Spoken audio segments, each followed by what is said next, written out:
से जो हम सीखते आ रहे हैं उसी में हम वापस मुड़ेंगे। तो पिछले दिनों में हमने सीखा Why do we believe Jesus is God? हम क्यों विश्वास करते हैं कि यीशु मसीह खुदा है?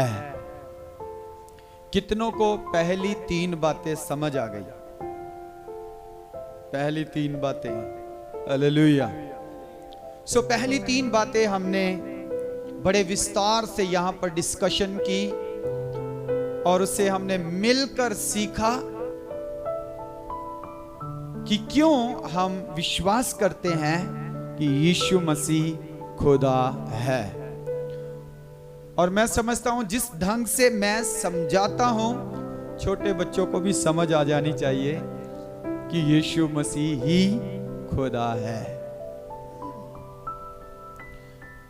तो यीशु मसीह को खुदा समझने के लिए, कहने के लिए 4 बातों को आपके सन्मुख रखा गया। तो पहला attribute, God is eternal. God is infinite. वह अनंत काल का है, वह सदीपक काल का है। दूसरा attribute,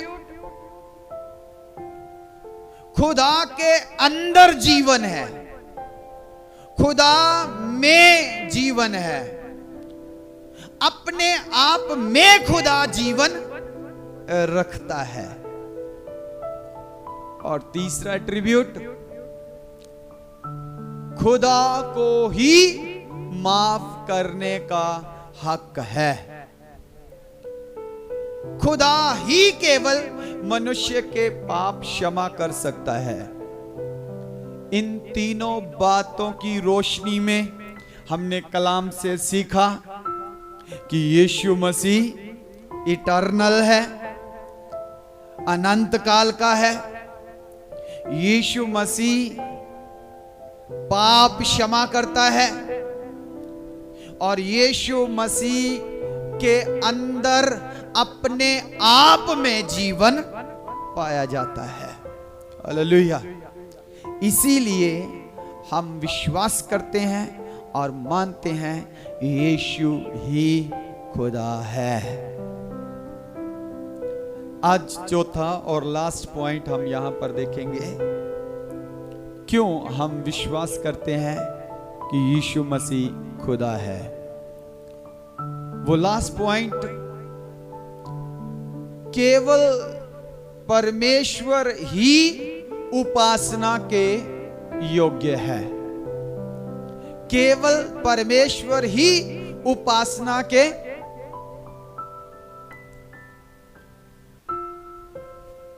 Only God is worthy of our worship or our devotion. केवल परमेश्वर ही हमारी उपासना के योग्य है।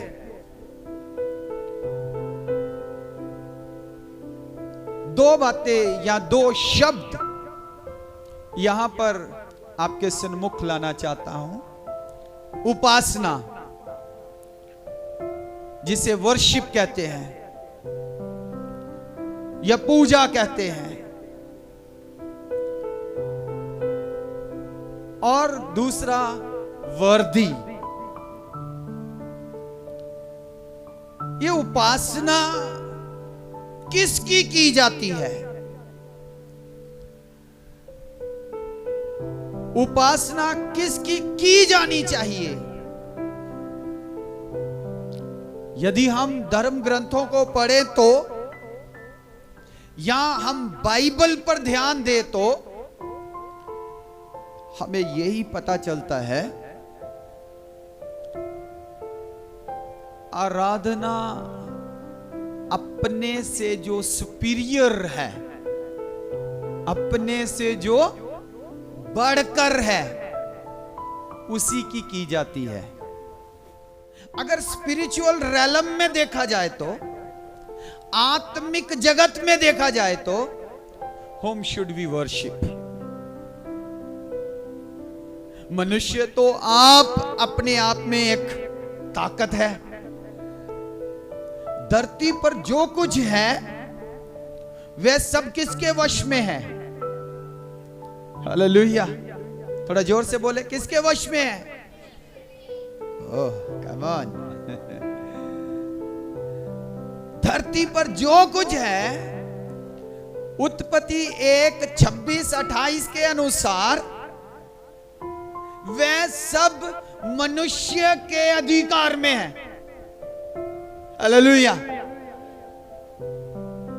खुदा ने जब पहले मनुष्य को बनाया, आदम को बनाया, और जो कुछ धरती पर था वह सब उसके अधीन, और उसे धरती का प्रभु ठहरा दिया।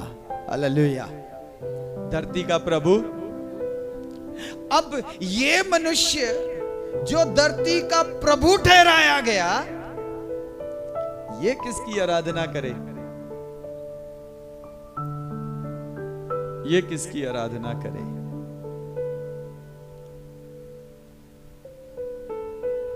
एक बहुत बड़ी प्रॉब्लम हम देखते हैं, हमारे इर्द गिर्द पाई जाती है। कभी हम भी उसमें फंसे हुए थे। रोमियो की पत्री उसका 1 अध्याय उसका 23 वचन। रोमियो की पत्री उसका 1 अध्याय उसका 23 वचन क्या बयान करता है? माइक में हिंदी में पढ़ दें। रोमियो की पत्री 1 अध्याय 23 वचन। और अविनाशी परमेश्वर की महिमा को नाशवान मनुष्य और पक्षियों और चौपायों और रेंगने वालों जंतुओं की मूरत की समानता में बदल डाला। बस प्रभु इस वचन के पढ़े जाने पर आशीष दे और हमें समझ आए कि प्रभु हमसे क्या बातचीत करते हैं। आइए एक बार फिर से ध्यान से पढ़ें और ध्यान से सुने, ठहरा कर पढ़ेंगे जी। और अविनाशी परमेश्वर की, और अविनाशी परमेश्वर की महिमा को नाशवान मनुष्य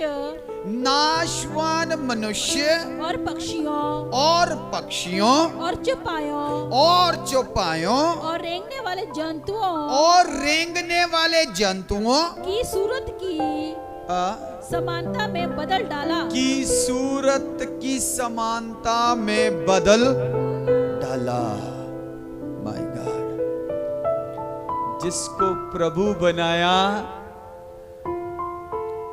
जिसको धरती पर अधिकार देकर रखा गया, जिसके अधीन सब कुछ किया गया, वह अपने लिए प्रभु ढूंढने लगा। तो किस में ढूंढने लगा? जो उससे इंफीरियर है। चौपाए, दोपाए, रेंगने वाले, उड़ने वाले, तैरने वाले, पता नहीं कौन कौन से मनुष्य अपने ऊपर या अपने लिए उपासना का ऑब्जेक्ट ढूंढ रहे हैं। ऑब्जेक्ट, जब वो उपासना का ऑब्जेक्ट ढूंढ रहे हैं तो उससे उत्तम चाहिए, उससे उत्तम, जो मनुष्य से उत्तम हो। धरती पर तो मनुष्य से उत्तम कोई है ही नहीं। हालेलुया। ये मनुष्य इतना बुद्धिमान, इतना समझदार, इतना इंटेलेक्चुअल, इतना विद्वान कि परमेश्वर की बुद्धि के साथ, उसकी इंटेलेक्चुअलिटी के साथ वह चांद तक पहुंच गया। हालेलुया। अब ये इंसान उपासना करे तो किसकी उपासना करे? ये इंसान उपासना करेगा तो अपने से सुपीरियर की उपासना करेगा। उपासना का मतलब है अपने से सुपीरियर के सामने झुकना, माथा टेकना, दंडवत करना, उसकी प्रेज करना, उसकी प्रशंसा करना, उसकी ताकत को एडमिट करना, हालेलुया, उसके बड़े कामों को एडमिट करना, उसकी जो वह जो क्रिएटर है, सृजनहार है, उसको एडमिट करना, उसकी महिमा को एडमिट करना, यही उपासना है। हम चर्च में आके क्या करते हैं? हम चर्च में आके क्या करते हैं? किसकी उपासना? पास्टर जी की उपासना करते हैं, सिस्टर जी की उपासना करते हैं। हालेलुया। आज काफी लोगों ने गवाही दी तो पास्टर जी का नाम बड़ा उछल रहा था बीच में, लेकिन मुझे फील हो रहा था पास्टर जी का नाम इतना उछलना नहीं चाहिए। हालेलुया। मुझे पता है आप इमोशनल्स हैं, आप सेंटिमेंटल हैं, आपके अंदर सेंटिमेंट्स हैं, हम भावनाओं से भरे हुए हैं, भावनाओं से बनाए हुए हैं। और पिछले 2 दिन लगातार हमने इकट्ठे प्रभु की उपस्थिति में बिताए हैं। Definitely there would be influence आपके ऊपर, पास्टर जी का प्रभाव होगा, सिस्टर जी का प्रभाव होगा। लेकिन मैं अंदर ही अंदर कह रहा था, प्रभु मेरा नाम नहीं तेरा नाम ऊंचा हो, मेरा नाम नहीं तेरा नाम ऊंचा हो। Hallelujah, hallelujah. क्योंकि आदर महिमा के योग्य केवल हमारा परमेश्वर है। उपासना के योग्य भी केवल परमेश्वर है। यदि उपासना के योग्य केवल परमेश्वर है, वर्दी शब्द, योग्य शब्द, मैं वो भी बता देना चाहता हूं। तो योग्य शब्द का, वर्दी शब्द का अर्थ है हकदार होना या अधिकार रखना। हकदार होना या अधिकार रखना, वर्दी। योग्य होने का अर्थ। अब हकदार कौन है उपासना के, और अधिकार कौन रखता है उपासना का? कोई मनुष्य उपासना का हक या अधिकार नहीं रखता। आप मेरे साथ प्रेरितों के काम खोलिए और उसका 12 अध्याय और उसका 23 वचन पढ़िए। क्या कोई मनुष्य अपनी उपासना करवा सकता है? Can he accept worship from other man? प्रेरितों के काम उसका 12 अध्याय उसका 23 वचन पढ़ दीजिए एक बार। उसी क्षण प्रभु के एक स्वर्गदूत ने तुरंत उसे मारा, क्योंकि उसने परमेश्वर को महिमा ना दी और वह कीड़े पड़कर मर गया। हालेलुया। यहां पर हेरोद द ग्रेट, हेरोदेस राजा के बारे में बयान किया गया है।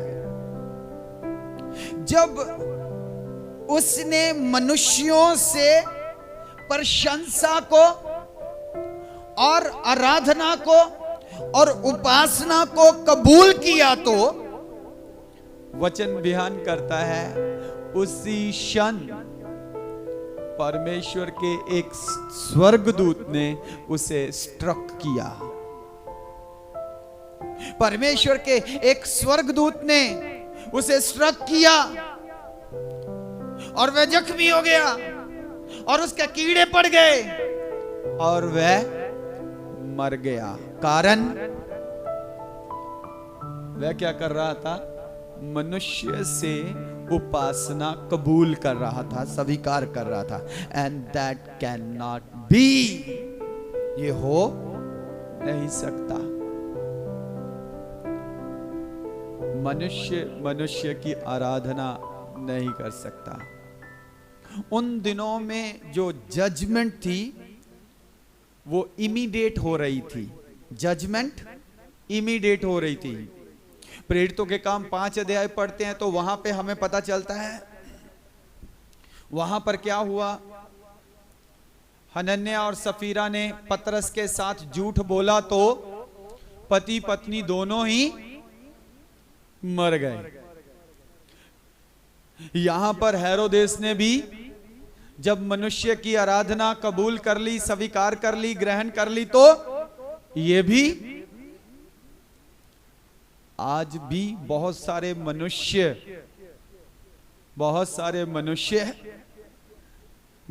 की आराधना उपासना ग्रहण कर रहे हैं।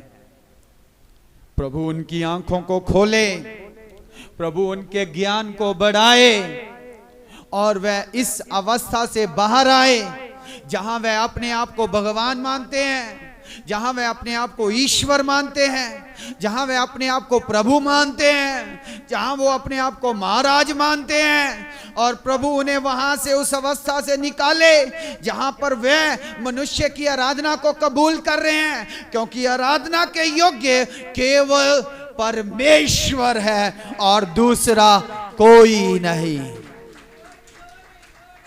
दूसरा कोई नहीं, केवल परमेश्वर। प्रेरितों के काम में ही 14 अध्याय के 13-14 वचन को पढ़ें तो आपको पता चलेगा एक बीमार चंगा हो गया। जब एक बीमार चंगा हो गया तो वहां के जो लोग थे उन्होंने उन्हें भगवान समझ लिया। क्या समझ लिया? अपना भगवान समझ लिया, अपना प्रभु समझ लिया, अपना ईश्वर जान लिया। आप पढ़ दीजिए उन वचनों को। जायूस के उस मंदिर का पुजारी जो उनके नगर के सामने था, बैल और फूलों के हार फाटकों पर लगाकर लोगों के साथ बलिदान करना चाहता था। यहां पर लिखा है जो वहां पर ज्यूस नाम का मंदिर था, उस मंदिर का पुजारी पौलुस और बरनबास के लिए क्या करना चाहता था? हारों की बड़ी बड़ी माला फाटकों पर लेकर चला गया, सजा दिया और बैल लेकर चला गया। क्या करना चाहता था?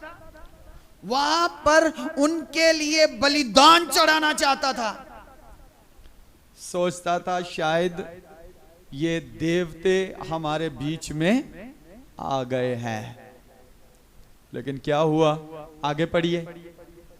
परंतु बरनबास और पौलुस प्रेरितों ने जब ये सुना, परंतु जब बरनबास और पौलुस प्रेरितों ने इस बात को सुना तो अपने कपड़े फाड़े, तो उन्होंने अपने कपड़े फाड़ दिए और भीड़ में लपके और पुकार कर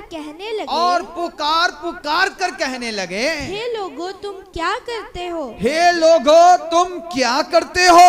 हम भी तो तुम्हारे समान दुख सुख भोगी मनुष्य हैं। हम भी तो तुम्हारे ही समान दुख सुख भोगने वाले। हालेलुया। समझ आई किसी को? पौलुस ने, बरनबास ने वो उपासना, वो आराधना, वो फूल माला, वो बैलों का बलिदान कबूल क्यों? बिकॉज वे मनुष्य थे। They were just mere man like you and me. आपके और मेरी तरह वे इंसान ही थे, चाहे खुदा उनके द्वारा बड़े बड़े काम करता था, लेकिन फिर भी वे खुदा नहीं थे। अब यीशु मसीह के बारे में अगर हम बाइबल में से अध्ययन करें, पढ़ें, तो सबसे पहला वचन जो मैं चाहता हूं आप पढ़िए, प्रकाशित वाक्य उसका 4 अध्याय उसका 11 वचन। प्रकाशित वाक्य उसका 4 अध्याय उसका 11 वचन। आइए हम माइक में पढ़ लें प्लीज, सॉरी। हे हमारे प्रभु, ए हमारे प्रभु और परमेश्वर, तू ही महिमा और आदर और सम्मान के योग्य है। तू ही आदर, महिमा और सम्मान के योग्य है, क्योंकि तू ही ने सब वस्तुओं की सृष्टि की, और वह तेरी ही इच्छा से थी, और वह तेरी ही इच्छा से बनाई गई और सिरजी गई थी। Hallelujah, hallelujah. तेरी ही इच्छा से। किसके बारे में ये वचन? प्रभु यीशु मसीह के बारे में। किसके बारे में? प्रभु यीशु मसीह के बारे में। प्रभु यीशु मसीह के विषय में लिखा है, उन्होंने कहा, अय हमारे प्रभु, महिमा तेरी है, आदर भी तेरा है, तेरे ही द्वारा सब कुछ सिरजा गया। हालेलुया। उपासना के योग्य तू ही है, आराधना के योग्य तू ही है, और दूसरा कोई नहीं।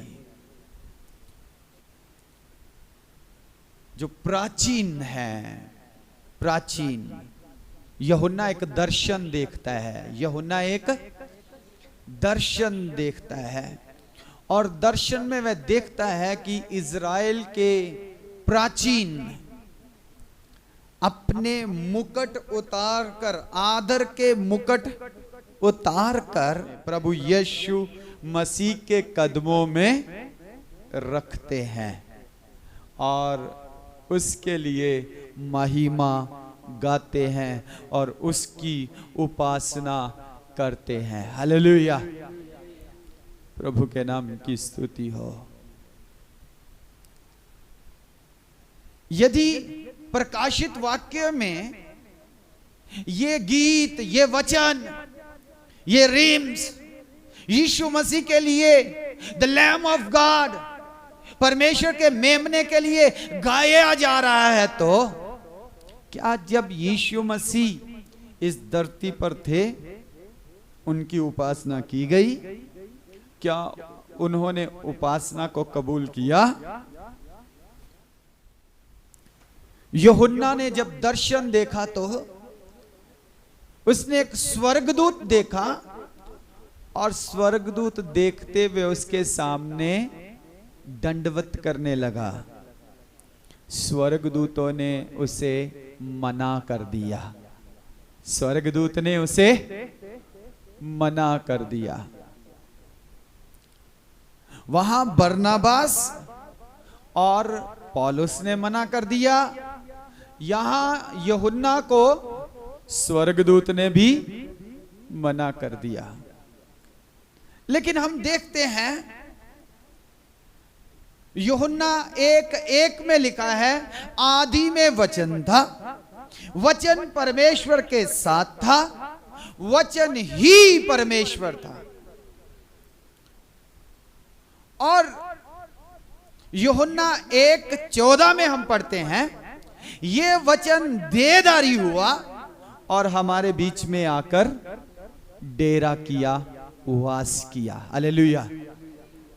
ये किस रूप में हमारे पास आया,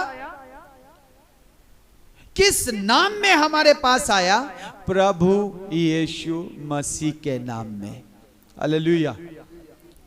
गॉड बिकेम मैन। परमेश्वर मनुष्य बना। God became man. परमेश्वर मनुष्य हो गया या बन गया। Hallelujah. The word became flash. अब वही परमेश्वर जो मनुष्य बना, जब वे अपनी पब्लिक मिनिस्ट्री में थे तो क्या हुआ? दो दृष्टांत हैं या दो घटनाएं हैं, जल्दी से हम देखेंगे और फिर आगे बढ़ेंगे। हमारे बीच में पाक मेज भी है। यूहन्ना की अंजील और मत्ती की अंजील। मत्ती की अंजील आप 8 अध्याय खोल लें और उसके पहले वचन से पढ़ दें। जब वह उस पहाड़ से उतरा तो एक बड़ी भीड़ उसके पीछे हो ली। जब वे पहाड़ से उतरा तो एक बड़ी भीड़ उसके पीछे हो ली। और देखो एक कोढ़ी ने पास आकर उसे प्रणाम किया और कहा हे प्रभु यदि तू चाहे तो मुझे शुद्ध कर सकता है। हालेलुया। फिर से दूसरा वचन पढ़ दें और ध्यान से सुनना सब। और देखो एक कोढ़ी ने पास आकर उसे प्रणाम किया। बस नाउ यहां पर इस हिंदी में लिखा है प्रणाम किया, मेरे पास लिखा है मेरी हिंदी में दंडवत किया, और इंग्लिश में लिखा है worshipped him. Hallelujah. Hallelujah. Worshipped him. जब उसने आकर उसे दंडवत किया, इसका क्या मतलब है? इसका क्या मतलब है? अब ये जो व्यक्ति हैं, ये व्यक्ति यहूदियों में से हैं। कहां से हैं? यहूदियों में से हैं। अब यहूदियों को यह पता है, निर्गमन 20 की 1 में लिखा है, 2 में लिखा है, 3 में लिखा है, तू मुझे छोड़ किसी और को ईश्वर करके और ना उसके सामने। वाह। अब सब यहूदियों को यह पता है। फिर ये यहूदी यीशु मसीह को आकर प्रणाम कर रहा है, दंडवत कर रहा है। क्यों?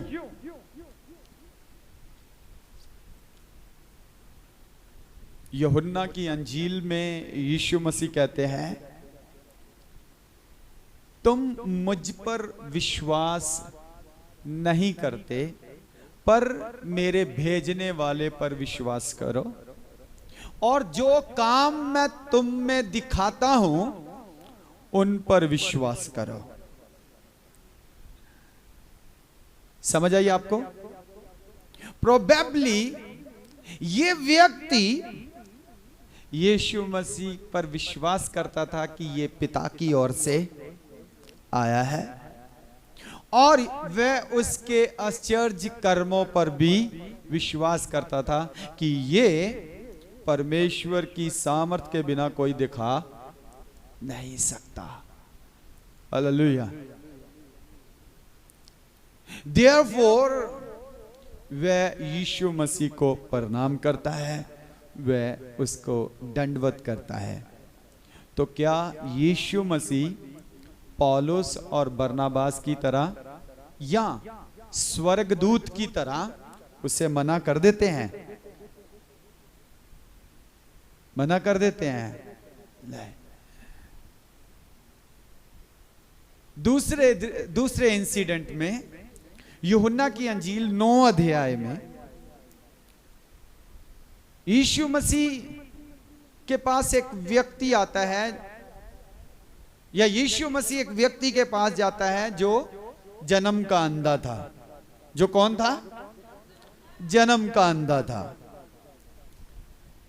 उस जन्म के अंधे को यीशु मसीह ने आंखें दी, वह सजाखा हो गया। बहुत से एलिगेशन यीशु मसीह पर लगे। वे सब बातों को हम छोड़कर लास्ट में जाएंगे। 9 अध्याय 35 वर्ष से लेकर 38 तक, chapter number 9 verse number 35 to 38, 35 वचन से लेकर 38 वचन तक। यीशु ने सुना कि उन्होंने उसे बाहर निकाल दिया है, और जब उससे भेंट हुई तो कहा, क्या तू परमेश्वर के पुत्र पर विश्वास करता है? यीशु ने उससे कहा, किससे? वह अंधा जो सजाखा हो गया था, जो जन्म का अंधा था, जिसे आंखें मिल गई, जिसका बड़ा विरोध हो रहा था, उससे पूछा। जब किन्होंने बाहर निकाल दिया? फरीसियों ने बाहर निकाल दिया मंदिर से। तो फिर उससे पूछा, क्या तू विश्वास करता है परमेश्वर के पुत्र पर? जी आगे। उसने उत्तर दिया, हे प्रभु, वह कौन है? हे प्रभु, वह परमेश्वर का पुत्र कौन है कि मैं उस पर विश्वास करूं? यीशु ने उससे कहा, तूने उसे देखा भी है, और जो तेरे साथ बातें कर रहा है वह वही है। हालेलुया। उसने कहा, हे प्रभु, मैं विश्वास करता हूँ, और उसे दंडवत किया। हालेलुया। उसे दंडवत किया। बहुत सारे ऐसे इंसिडेंट, ऐसी घटनाएं हैं जब यीशु के पास लोग आए और उन्होंने यीशु मसीह की वर्शिप की। एक बहुत बड़ा, जो बहुत प्रचलित इंसिडेंट है, आप सब उसे जानते हैं। जब यीशु मसीह का जन्म हुआ, जब यीशु मसीह का जन्म हुआ और अभी वो बालक ही था, तो ज्योतिषी, जिसे मजूसी कहते हैं हम, ज्योतिषी पंडित, वो यीशु मसीह के पास गए। वे मरियम के घर में गए, वो यीशु के घर में गए, और अभी यीशु बालक ही था कि वे जाकर उसे दंडवत करने लगे। हालेलुया। मत्ती की अंजील 2 अध्याय 11 वचन। मत्ती की अंजील 2 अध्याय 11 वचन। वे यीशु को दंडवत करने लगे और साथ में उपहार लेकर आए थे, और वह उपहार भी उसे चढ़ा दिए। हालेलुया। वे भेंट भी उसे चढ़ा दी। वे भेंट भी वहां स्वीकार हो गई, वह वर्शिप भी वहां पर स्वीकार हो गई। हालेलुया। प्रभु की स्तुति हो, प्रभु की महिमा हो। इसीलिए हम कहते हैं कि हम विश्वास करते हैं यीशु मसीह खुदा है। हम उपासना करते हैं यीशु मसीह खुदा है। आइए अपनी आंखों को बंद करें, अपने आप को प्रभु के हाथों में सौंप दें। आपके इर्द गिर्द बहुत से सवाल आ रहे होंगे, आपको बहुत सारी बातें इधर उधर से सुनने को मिल रही होंगी। प्रियजनों, इन दिनों में भटक ना जाना, विश्वास से पीछे ना हटना, कलाम से इधर उधर बहक ना जाना, अपनी बुलाहट से गिर ना जाना। प्राण देने तक वफादार रहोगे तो जीवन का मुकुट मिलेगा।